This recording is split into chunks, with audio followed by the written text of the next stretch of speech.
1950년 6월 25일 새벽, 북한군이 38선을 넘어 남하했습니다. 전쟁이 시작됐습니다. 하지만 오늘 이야기할 사건은 총성이 울리기 전부터 이미 준비되어 있었습니다. 1950년 여름, 대한민국 정부는 전국 각지의 면사무소와 경찰서를 통해 사람들을 불러 모읍니다. 이유는 단순했습니다. 전향교육, 사상정리, 국가에 대한 충성 확인. 이 조직의 이름은 국민보도연맹이었습니다. 국민보도연맹은 1949년 4월 대한민국 정부 주도로 결성된 관변단체였습니다. 공식 명분은 좌익 전력자의 전향과 사회복귀. 그러나 실제 가입 과정은 자발과는 거리가 멀었습니다. 각 지역마다 가입 할당 숫자가 내려왔고 면사무소와 경찰은 이 숫자를 채워야 했습니다. 과거 좌익 활동 여부와 상관없이 농민, 교사, 청년, 심지어 문맹자까지 이름이 올라갔습니다. 거부하면 의심 대상이 되었습니다. 1950년 6월 말 전쟁이 확산되자 정부와 군, 경찰 내부에서는 하나의 판단이 내려집니다.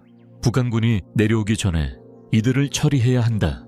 1950년 7월 초부터 전국에서 같은 일이 동시에 벌어집니다. 경찰과 헌병이 보도연맹원들에게 출석 명령을 내립니다. 장소는 경찰서, 지서, 학교, 운동장. 사람들은 국가의 부름이라고 믿고 스스로 걸어 나옵니다. 그날 그들은 집으로 돌아오지 못했습니다. 충청남도 대전, 1950년 7월 대전 산내면 골룡골. 이곳에서는 수천 명의 보도연맹원과 예비 검속자들이 집단으로 총살당합니다.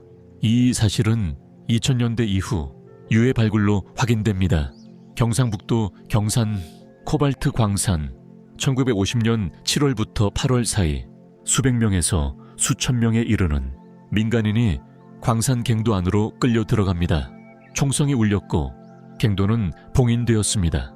전라북도 전주, 경상남도 진주, 대구, 부산, 제주. 지역은 달랐지만 방식은 같았습니다. 집결, 분리, 이동, 처형, 가해 주체는 북한군이 아니었습니다. 대한민국 경찰, 헌병, 국군이었습니다. 이 사실은 개인의 증언이 아니라 국가 기록으로 확인됩니다. 희생자 수는 정확히 집계되지 않았습니다. 왜냐하면 기록이 남지 않았기 때문입니다. 그러나 진실화해를 위한 과거사정리위원회는 공식 보고서에서 이렇게 밝힙니다. 최소 수만 명, 일부 연구에서는 10만 명 이상으로 추정. 이 사건은 전투 중 우발적 사고가 아니었습니다. 사전에 명단이 있었고 행정체계가 작동했으며 명령이 내려갔습니다. 전쟁이 끝난 뒤 이 사건은 말해지지 않았습니다. 말할 수 없었습니다. 유족들은 말갱이 가족이 되었습니다. 신고하면 불이익을 받았고 아이들은 학교에서 배제됐습니다. 1950년대 국회에서 이 사건을 조사하려는 시도가 있었습니다. 그러나 전쟁 중이라는 이유로 조사는 중단됩니다. 시간은 흘렀고 사람들은 늙었고 많은 유족은 진실을 듣지 못한 채 세상을 떠났습니다. 전환점은 2005년 대통령 직속 진실화해를 위한 과거사정리위원회가 보도연맹 사건을 공식 조사 대상으로 삼습니다. 조사 결과는 명확했습니다.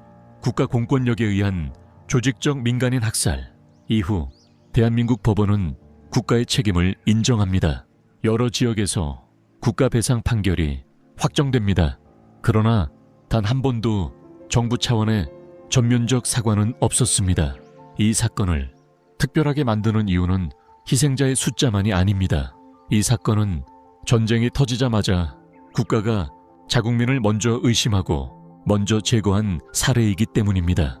북한군이 오기 전에 사람들은 이미 죽어 있었습니다. 이것은 과거의 이야기가 아닙니다. 국가가 위기 상황에서 어떤 선택을 할 수 있는지를 보여주는 현실의 기록입니다. 그리고 아직도 모든 이름이 밝혀지지 않았습니다. 다음 이야기에서는 이 보도연맹 학살이 왜 지역마다 다르게 기억되는지, 그리고 왜 어떤 곳은 지금도 말하지 못하는지 구체적인 사례를 통해 더 깊이 들어가겠습니다.